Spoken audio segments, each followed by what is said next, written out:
Hey everyone, welcome back. I hope you all are doing good. So in this video, I'm going to talk about tips to socialize better in college. Like whichever college, you can try these tips and try to make friends and maybe make some connections in college. So let's start.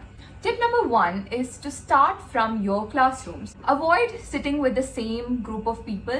Instead, try to mingle with others as well so that you get to know them better. Once you start a conversation, then it'll be easy for you to continue it and maybe you'll get some good friends and connections from anyone in your classroom. You won't know about the potential friendships you might get from the classrooms if you don't talk to anyone, right? So first thing is to make friends in your classroom. For this, you can try talking to people, and if some faculties give you like a group assignment in the classroom itself, then you can maybe make a group with those students who are not your friends and then try to engage in a conversation. So in this way, you will get to know who they are, like get to know how to work with them, and this might help you later in your college life.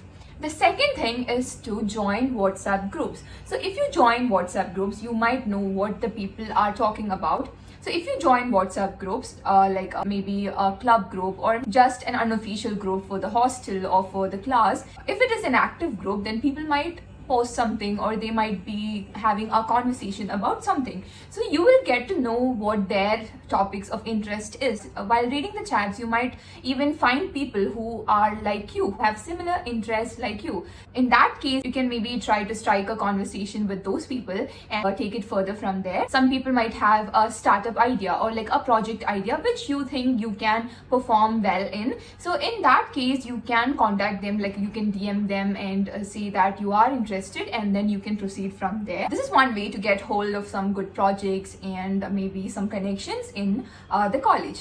Tip number 3 would be to join clubs. So whichever college you are in, there would be some clubs, right? Join clubs that you like. If you are a technical person, then you can join technical clubs. If you are into managing things, like then you can join the management department. If you like dancing, you can join dance club. If you are into music, then you can join music club. So like that, like whichever field you have an interest in, then you can join the clubs. And in clubs, you will get to interact with others. Like there'll be meetings, like offline meetings, online meetings.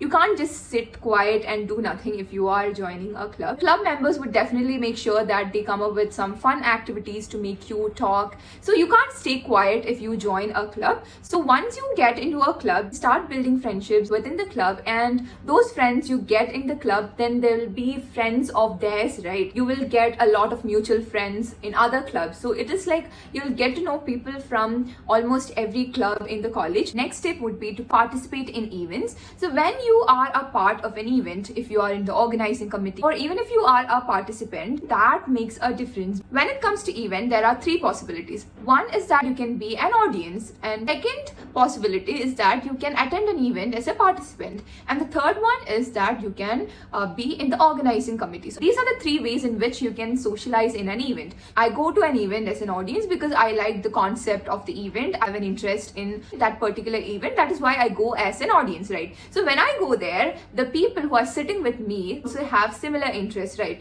That means like there is something similar between me and the person who is sitting next to me. So if we start building a conversation there, that means like it'll lead to somewhere, right? There is something to talk about. At least start by talking about the event, like how good it is, or like maybe you can find some improvements that can be made, and then you just strike a conversation with the person sitting next to you. Not saying that everyone sitting in the audience will become your friends later on in your college life, but there is a chance that you might find people who have similar interests.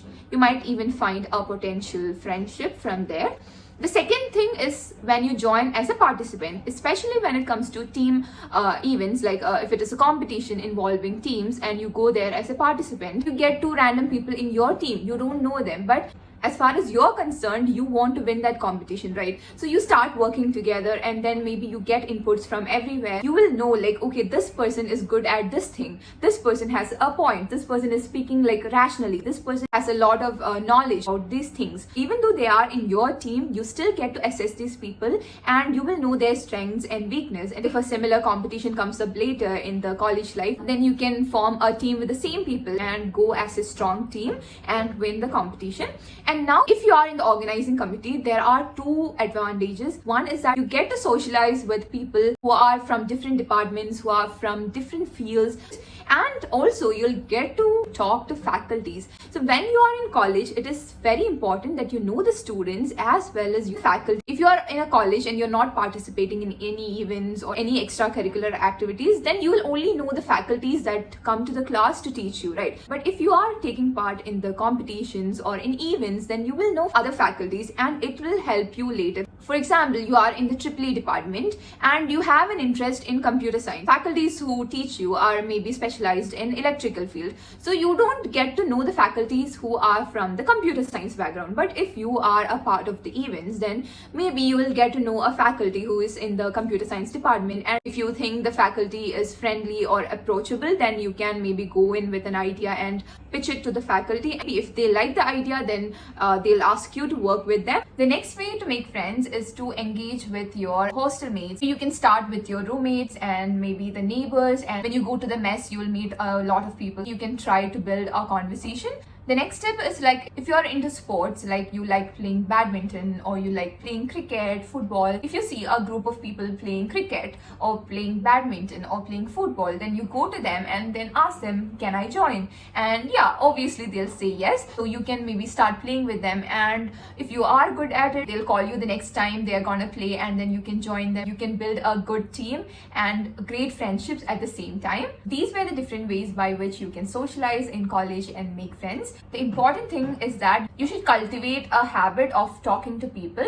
I'm not asking you to be over friendly and go and make thousands of friends. No, nothing like that. But if someone comes and talk to you, talk back to them nicely and start building conversation. Keep in mind that not everyone is your friend. Some people might take advantage of you. Some people might betray you. Some people might make you feel like worth nothing. So these things will happen. If you want to grow your network in college, then make sure that you know the advantages and the disadvantages that comes with it. And I hope you all get great friendships in college. Make a lot of connections that will help you later on in your life. That's it for today, guys. I hope you all liked the video. Thank you so much for watching. Bye bye.